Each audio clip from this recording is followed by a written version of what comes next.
मंचमा आसीन परम पूजनीय परम वंदनीय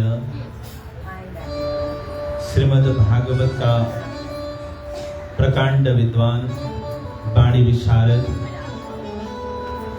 विद्या वाचस्पति श्री कृष्ण प्रणामी सेवा समिति नेपाल का केंद्रीय प्रवक्ता, समाज का सर्वाग्रगण्य विद्वान एवं यस प्राणनाथ सेवा आश्रम कोटेश्वर का संस्थापक संरक्षक, हजारौं सुंदर साथहरूका ढुकढुकी पूज्य गुरुजी श्री कृष्ण प्रसाद सापकोटाज्यू, उहाँको चरणमा कोटि कोटि प्रणाम गर्दछु।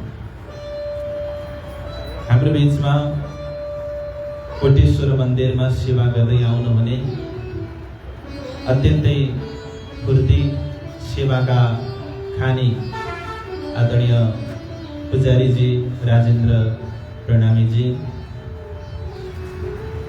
यस मन्दिरलाई सञ्चालन गर्नुहुने सञ्चालक समितिका उपाध्यक्षज्यू, सचिवज्यू, कोषाध्यक्षज्यू लगायत समितिमा पदस्थ सम्पूर्ण पदाधिकारीगण, बाइजराज समिति उपस्थित विभिन्न क्षेत्रबाट पाल्नुहुने विद्वान विदुषीवर्ग, लब्ध प्रतिष्ठित धार्मिक सामाजिक व्यक्तित्वहरू, धर्मानुरागी धर्म प्राणभक्त सज्जनवृन्द सुन्दर साथजी, हजुरहरू सबैको श्री चरणमा कोटि कोटि प्रणाम गर्दछु।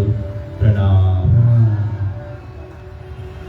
हामीलाई संगीतमा साथ दिनुहुने आदरणीय धर्म प्रचारक पण्डितजी श्री मोहन वर्तलाजी, त्यसैगरी वाद्यवादनमा शम्भु प्रसाद सापकोटाजी, उहाँहरू द्वयलाई पनि हार्दिक स्वागत गर्दछु।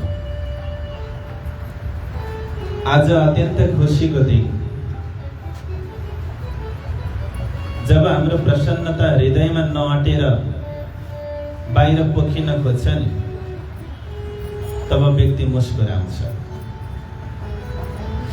अनि यहाँ अगाडि बसेर हजुरहरूको मुस्कान बिनाको अनुहार हेर्नु पर्यो भने हामीलाई त्यति खुसी लाग्दैन।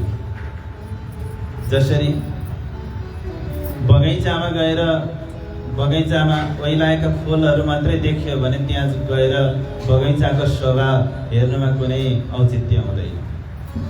बगैँचामा गइयो, फुलेका फुलहरू कोही पुरै फुलेका, कोही ठिक्क फुलेका, कोही फुल्दै गरेका, कोही कोपिला जस्ता फुलहरू देखियो भने बगैँचामा जाँदाखेरि हृदय आह्लादित हुन्छ।